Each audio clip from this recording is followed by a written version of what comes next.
আসসালামু আলাইকুম।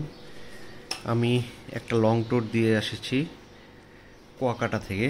তারপর আমার মাউন্টেন বাইক এবং রোড বাইক দুইটারই চেনের অবস্থা খুব বেশি ভালো না, ওয়াক্স নষ্ট হয়ে গেছে। এই ভিডিওটা করার উদ্দেশ্য হলো একটাই, যে চেন ওয়াক্স করব এখন, কিন্তু দুইটারই চেনের কন্ডিশনটা দেখাবো। অর্থাৎ এই চেনটা প্রায় 600 থেকে 650 কিলোমিটারের মতো চালানো হয়ে গেছে। এটা আমার মাউন্টেন বাইকে থাকে। মাউন্টেন বাইকে চেন যদি চালানো হয় তাহলে চেনের এই লিঙ্কগুলোর মধ্যে স্ট্রেচ বেশি পড়ে, কারণ ওর মধ্যে প্রেশার বেশি দেওয়া হয়। অলওয়েজ দেখা যায় যে মাউন্টেন বাইকে একই ধরনের চেন, দুইটা সেম চেন, সেম মডেলের, এই চেনটা যদি মাউন্টেন বাইকে আমার 3 থেকে 3,500 কিলোমিটার চলে, তারপর যদি এটা চেন টুল দিয়ে চেক করার পর যদি দেখা যায় যে এটা আউট হয়ে গেছে, অর্থাৎ এটাকে আর চালানো যাবে না, তাহলে বোঝা যাবে যে এইটা মাউন্টেন বাইকে 3,500 কিলোমিটার চলছে। আর সেম কন্ডিশনে এই চেন টুল দিয়ে যদি দেখি যে এটা আউট হয়ে গেছে, তাহলে দেখা যাবে এটা রোড বাইকে যদি চলে এই সেম চেনটা, তাহলে এটা হয়তো 5,000 বা 6,000 কিলোমিটার চলবে। এটাই হলো রোড বাইক আর মাউন্টেন বাইকের মধ্যে ডিফারেন্স। তো চেনটা দেখানোর উদ্দেশ্য হইতেছে যে এইটা প্রায় 600 কিলোমিটার মতো চলা এবং এটাও 600 কিলোমিটার মতো চলা। আমি বি ওয়াক্স ইউজ করি। বি ওয়াক্স ইউজ করার পর এখন এসে চেনগুলো খুললাম, খুলে একটা কাপড় দিয়ে মুছেছি। চেইনের কন্ডিশনটা দেখাই কাছ থেকে।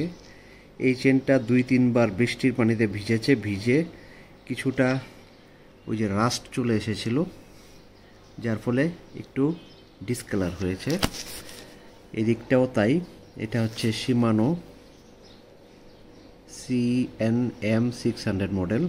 এটা বাংলাদেশে অনেকগুলা শপে পাওয়া যায় খোলা চেন হিসাবে, লটের মাল হিসাবে বিক্রি করে কেউ কেউ, কেউ কেউ এটা ইম্পোর্ট করে এনে বিক্রি করে। এটার কন্ডিশন দেখাই। এটা বেশ ফ্রেশ আছে, সেম মডেলের চেন। এটার উল্টা সাইডটা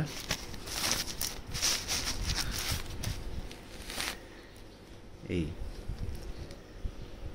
এখন যে জিনিসটা আসলে দেখার সেটা হলো চেনের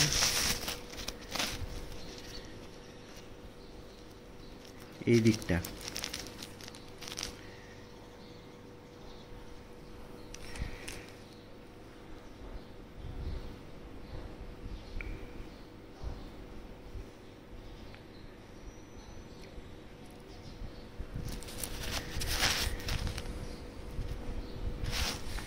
আর এই চেনটার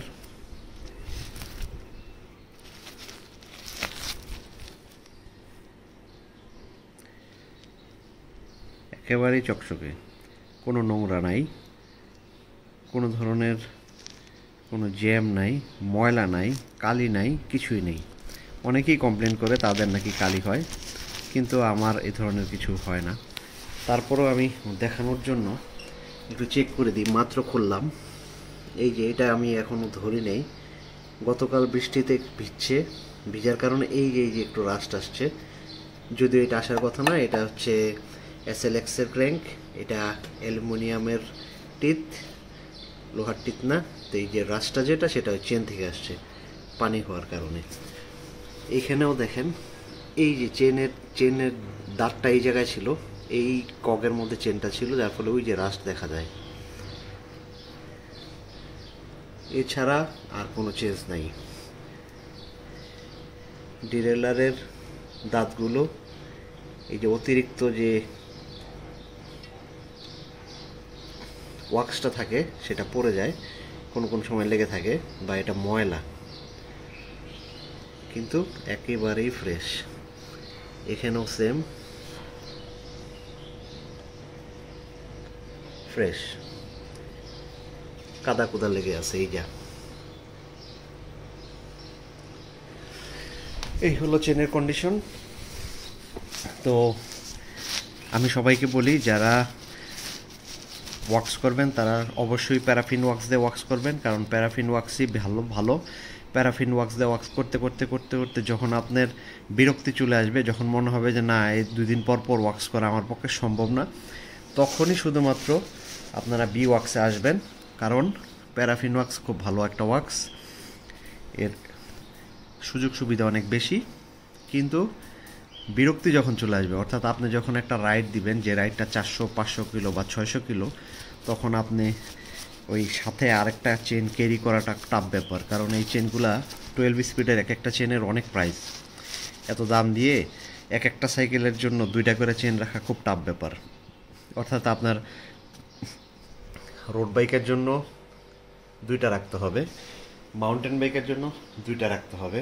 আমার আরেকটা বাইক আছে, সেই বাইকটার মধ্যেও 12 স্পিড, তাহলে 3টা 12 স্পিড বাইকের জন্য আপনাকে 6টা চেন রাখতে হবে। এই চেনগুলা 6টা চেন রাখা আসলে এই বাজারে আমার মতো লোকের পক্ষে সম্ভব না।